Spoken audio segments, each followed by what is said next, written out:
What's going on, people? I'm back at it once again. Told you I was going to come back and do a live talking about this EJ and Bud press conference that they had yesterday. It was an interesting press conference. It was virtual. Um, they pretty much covered some of the stuff that they covered on in the press conference that they had previously. They asked EJ how did he feel being the underdog, and EJ he pretty much he told him he didn't think about being an underdog. He never thinks about that. He just trained how he trained, and he coming there ready to fight. And me personally, I don't look at EJ as being an underdog, but him being an underdog, I think that gives him a little more motivation being the underdog, because I don't care what nobody say. When you a fighter and you got three of the belts and the other guy got one belt, you've been fighting the tougher competition at the division. What's going on, Tay Tay? You've been fighting the tougher people at that weight division, and you picked up three of the belts. MP, what the fuck was going on? You feel like you're the favorite. You don't feel like you're an underdog to nobody. So I think EJ is going to use that as motivation going into the fight, and I think EJ is gonna do what he said he was gonna do. He gonna pretty much break Bud Crawford. Now what I noticed from Bud Crawford in this virtual press conference is Bud Crawford, he said a few things that was real eye catching that I heard, and he said that this fight wasn't a big fight. What's going on, AB?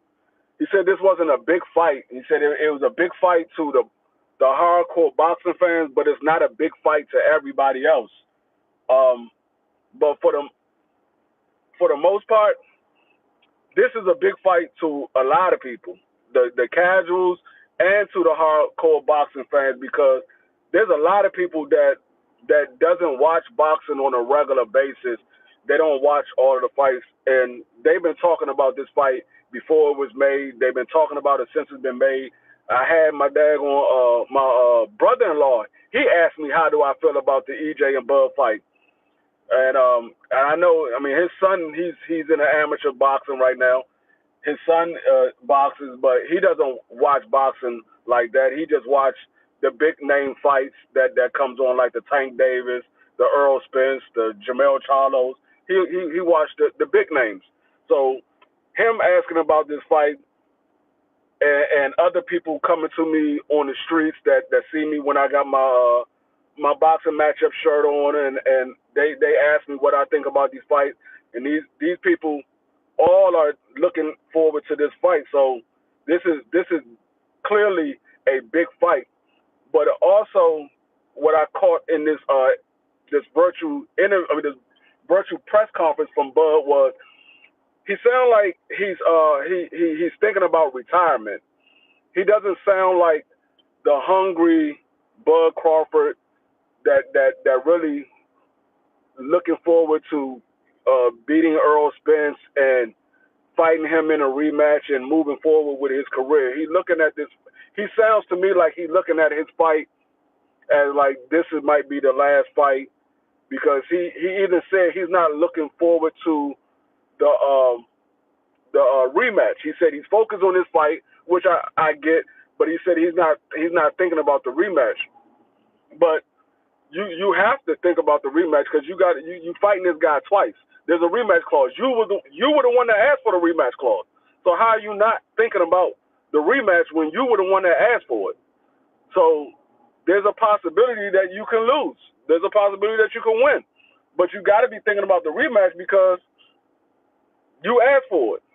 So I really think that this might be his last couple of fights. He might have one or two more fights after this, but I think he's looking forward to retirement. He keeps talking like he didn't need this fight. He's going to the Hall of Fame, and I hear a lot of people say that Bud is going to the Hall of Fame, but it's not a guarantee that he's going to go to the Hall of Fame. I mean, he can possibly go. He's a 3 division champion. He was undisputed. It's a good possibility that he can go, but it's not a guarantee that he's going to go. But I think EJ seemed more confident than Bud looked especially as the fight gets closer and closer. We're only 2 weeks away. He seemed more confident. He seemed calm. He seemed like he's ready. He looked like he's on weight right now. And I think EJ's going to go out here and put on a boxing display. I'm not going to give my breakdown of the fight because I'm going to do that the week of the fight. But this is definitely going to be a great fight. I also noticed that Nonito Donaire, his fight has been moved to the undercard of this Errol Spence fight. He was supposed to be fighting on the Frank Martin card, but they moved his fight to the Errol Spence fight. I think he's opening for the Errol Spence fight, but Nonito's fighting for a championship. He's looking to make history, become the oldest guy at 40 years old to fight and become a champion at 118 pounds. He said EJ knows Bud needs a KO to win and ain't no knockout coming. Yeah, I believe that Bud is going to need a KO to win just because of the way that Bud starts off. He's going to be down on the scorecards early, and you're not going to be able to rack up a bunch of rounds in the later rounds and beat Errol Spence with the work rate that Earl has. He constantly coming. He's constantly putting pressure on, and he has a high punch output. As the fight goes on, he puts out more punches. Like I said before, the reason he puts out more punches is not because he gets stronger. It's because his opponent, they throwing punches back less, because the first 6-7 rounds they took a beating, and so now they more so protecting themselves instead of trying to throw punches back. So Earl has more opportunities to throw more punches because his opponents are not moving and they're not throwing nothing back. So I don't see him. What's going on, Shay Girl? Appreciate you coming through. I don't see Bud beating EJ on the scorecards because he's going to be down 5 or 6 rounds by the time Bud actually really gets going, and you're not going to beat EJ 7 straight rounds. You're not going to beat him 6 straight rounds. So he's probably most likely he's going to need a knockout, because unless he do something that we haven't seen in the past 4 years, 6 years, no, 5 years. He's been at 147 since 2018. So in the past 5 years, we haven't seen him fight like he fought at 140. So if he's not gonna fight that way, he's not beating EJ on the scorecard. Now he's going to need a knockout, because I don't think he's going to beat EJ 6 straight rounds, 7 straight rounds. I don't see that happening. And like I said, I got EJ probably winning the first 5, 6, maybe even 7 rounds, because Bud usually starts off slow. They say he likes to download, and he likes to download data and see what the opponent is doing before he starts working. But you can't do that with a guy like EJ that constantly putting out punches and making you have to be on the guard and constantly beating your body up. You got to give him something to worry about. If you just sitting there trying to download data and try to find some way to counter him, you're going to have a problem. We've seen that with all his opponents.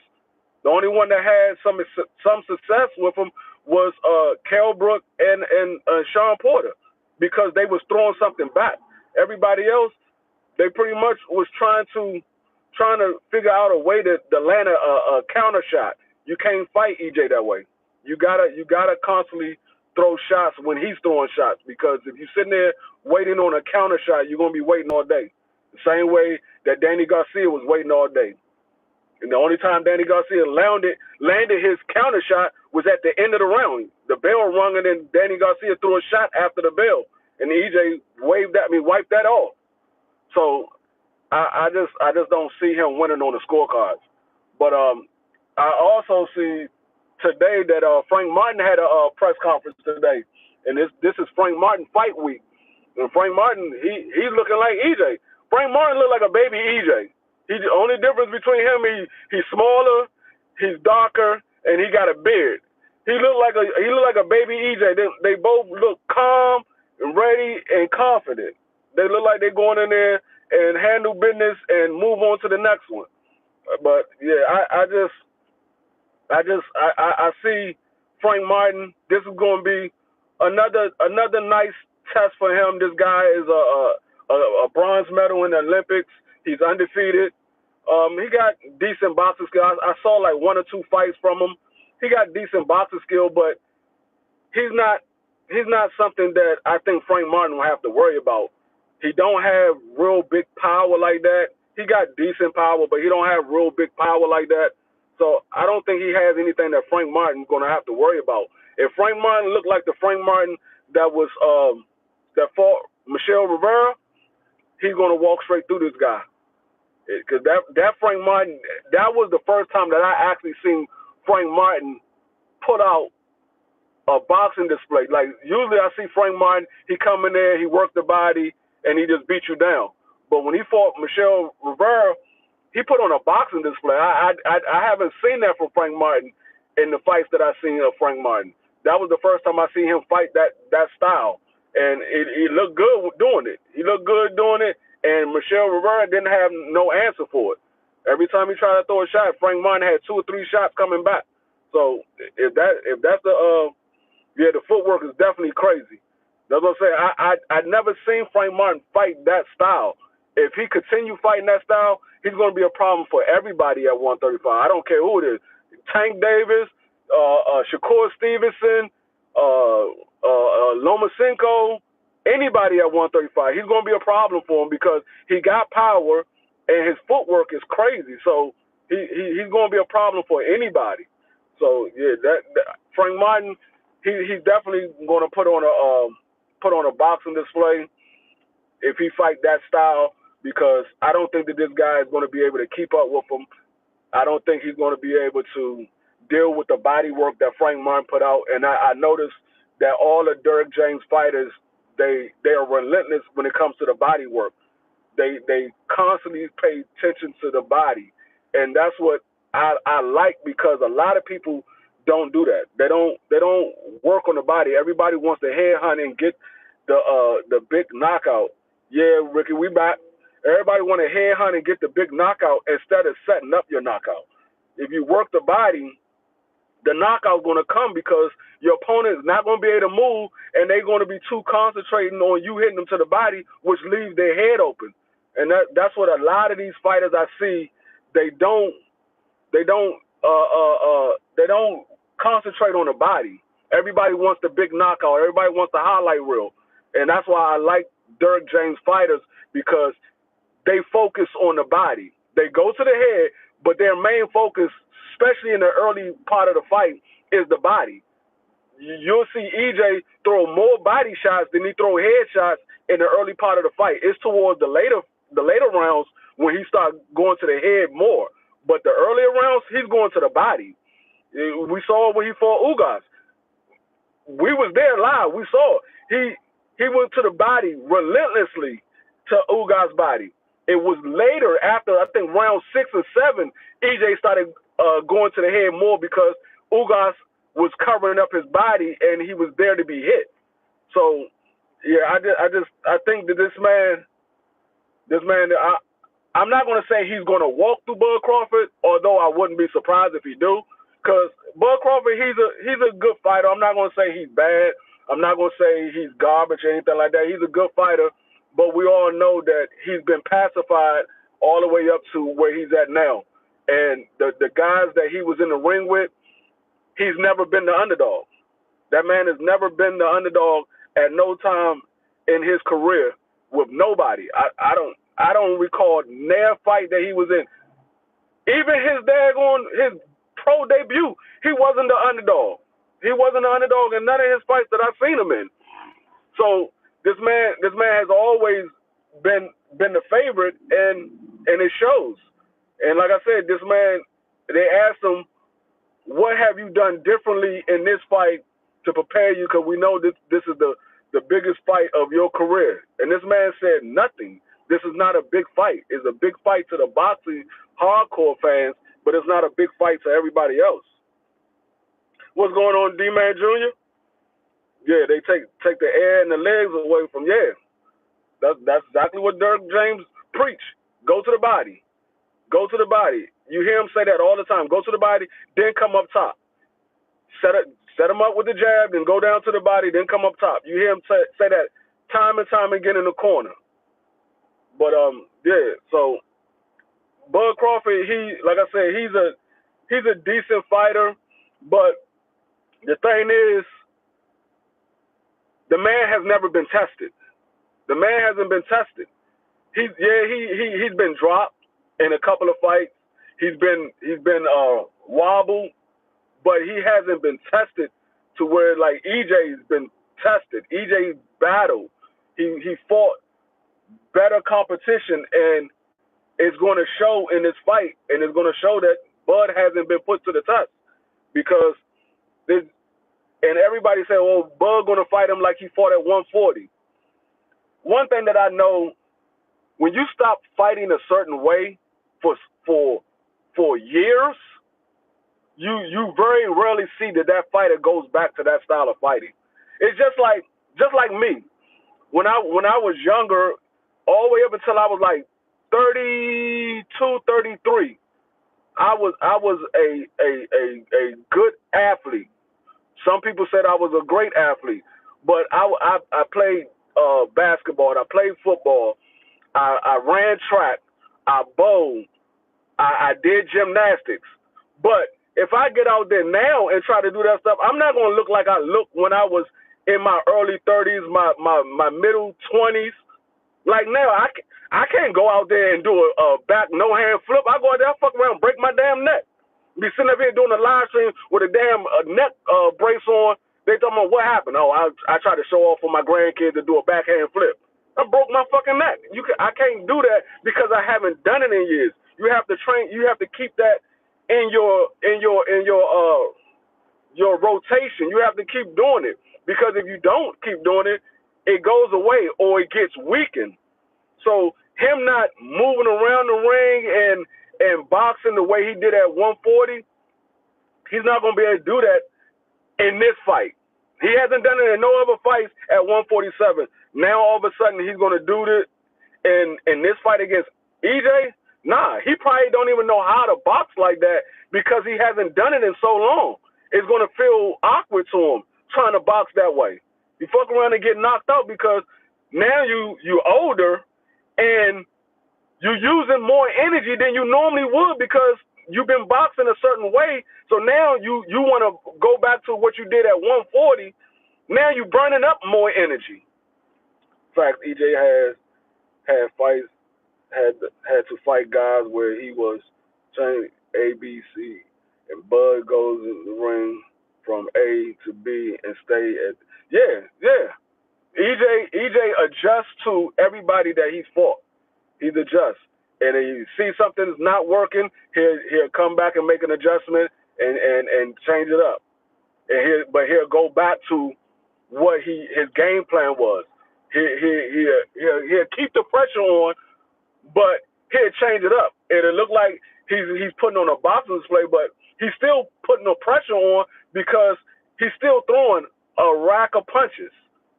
So yeah, he's like when he fought Mikey Garcia, he was boxing, but he was still throwing 70 punches.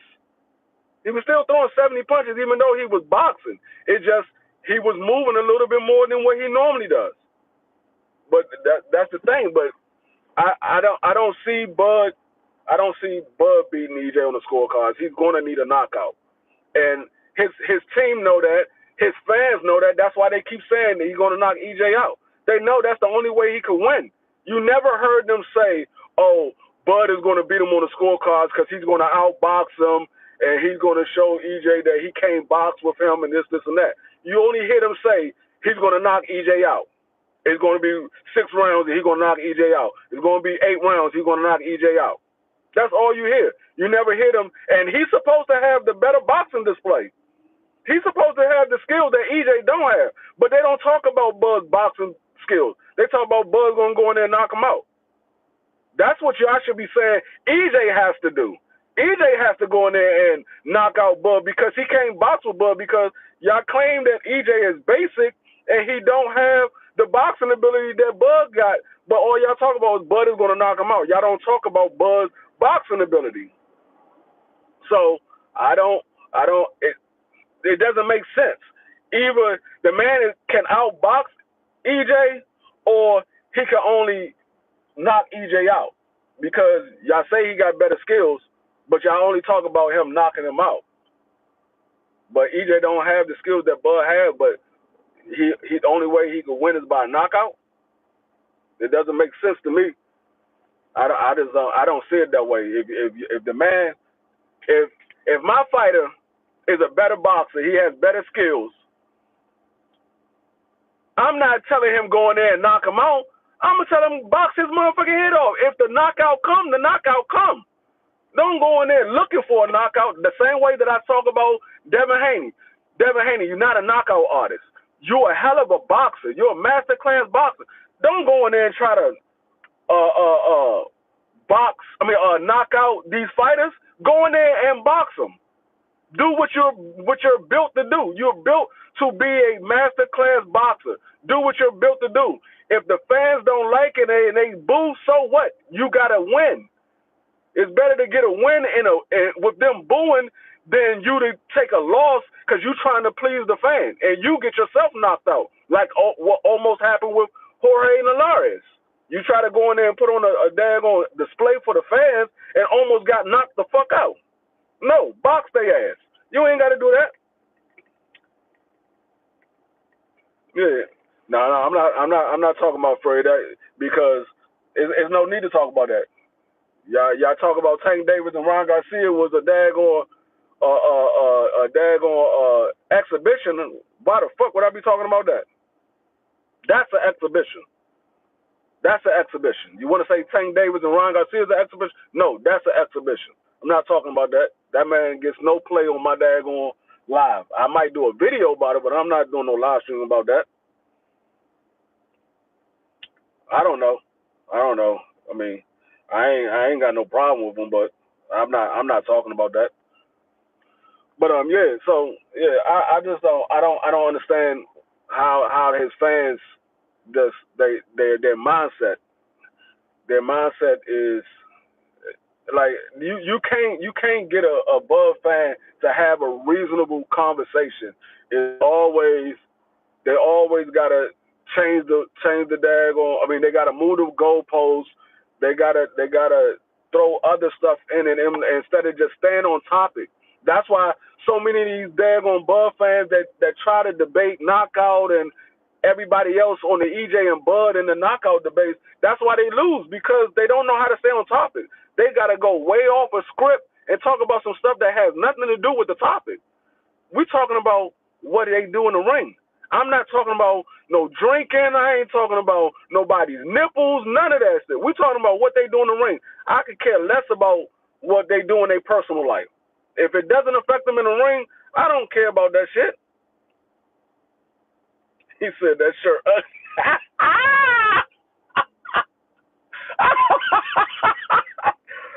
That nigga Knockout a hater. Oh, speaking of which, Knockout, I saw them talking about your boy Ezekiel. They trying to figure out what team is the best fit for him.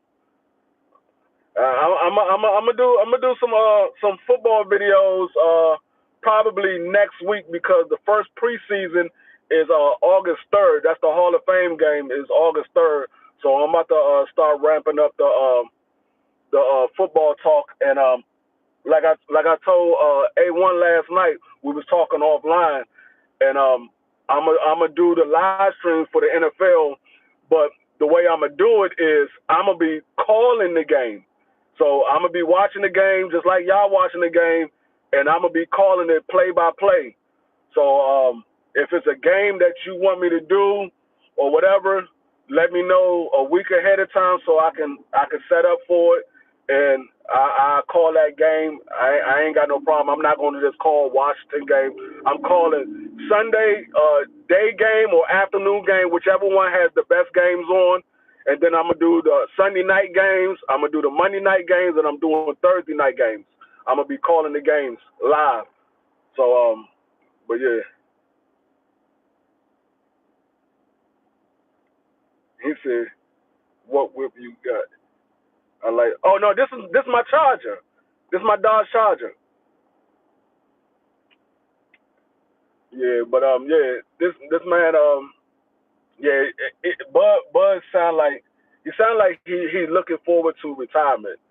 It just like the energy that he has towards EJ is not the same that he had towards the other fighters. Even when he was fighting Sean Porter, his energy was much different towards Sean Porter than it is to EJ. It's like he had more animosity to Sean Porter than he do for EJ. He got more respect for EJ, and I know that he know that EJ is the best fighter that he's ever going to face, but yeah, he don't have that same energy. I think this man know that he's at the end of his career.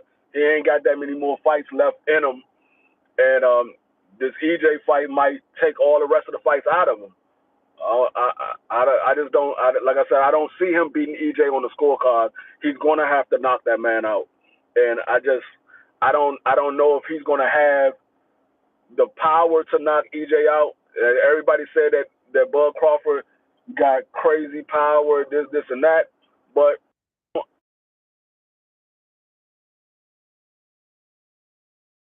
my wife called me. I call her back. But the day